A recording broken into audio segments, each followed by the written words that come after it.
The Saxon Wars, waged between 772 and 804, stand as a testament to the relentless ambition of Charlemagne, the Frankish king who sought to expand his realm and consolidate his power.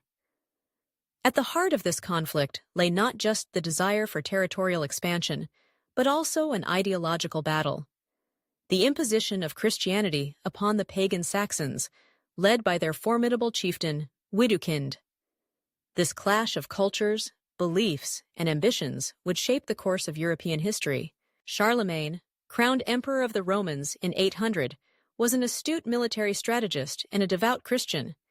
His vision for a united Christian Europe was unwavering, and the Saxons, with their fierce warrior culture and adherence to paganism, represented a significant obstacle to his ambitions.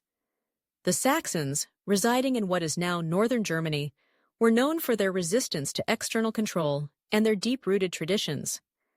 Widukind emerged as their symbol of defiance, a leader who rallied his people against Charlemagne's incursions. The wars began in earnest in 772, when Charlemagne launched his campaign against the Saxons, responding to their raids and resistance to Frankish influence.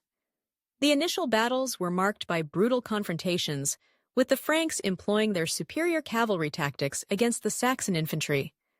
Charlemagne's armies were well-equipped and disciplined, yet they faced fierce resistance. The Saxons, fighting for their homeland and way of life, displayed remarkable tenacity.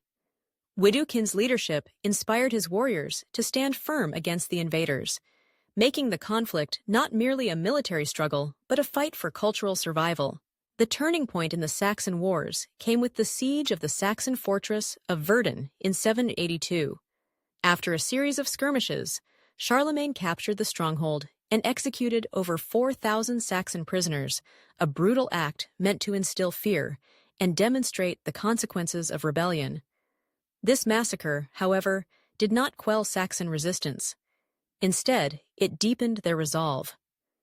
Widukind's reputation grew, and he became a unifying figure for the Saxon tribes, instilling hope and courage in the face of overwhelming odds. The Saxons continued to rise against the Frankish forces, leading to a protracted and bloody conflict. In 785, after years of warfare, Charlemagne offered a peace treaty to Widukind, promising to respect Saxon customs and traditions in exchange for their conversion to Christianity. While some Saxons accepted this offer, many remained skeptical of Charlemagne's intentions, fearing that his promises were merely a means to an end. The following years saw a series of uprisings as the Saxons resisted the imposition of Christian practices and Frankish rule. Charlemagne responded with force, employing a mix of diplomacy and military might to subdue the Saxons.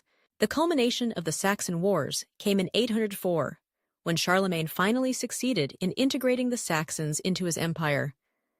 The once independent tribes were now subjects of the Frankish crown, and the region was subjected to a rigorous program of Christianization. Charlemagne established bishoprics and monasteries, aiming to convert the Saxons not just in faith, but in culture. The Saxon Wars, while brutal and marked by violence, ultimately led to the transformation of the Saxons into a Christian people, albeit through coercive means. The legacy of the Saxon Wars is complex. While Charlemagne achieved his goal of expanding his empire and spreading Christianity, the methods employed raised ethical questions about the nature of conquest and conversion. The struggle between Charlemagne and Widukind became emblematic of the broader conflicts between the forces of Christianity and paganism, shaping the religious landscape of Europe for centuries to come. The Saxon Wars were not merely a series of military engagements, they were a profound clash of civilizations, the echoes of which can still be felt in the historical narratives of Europe today.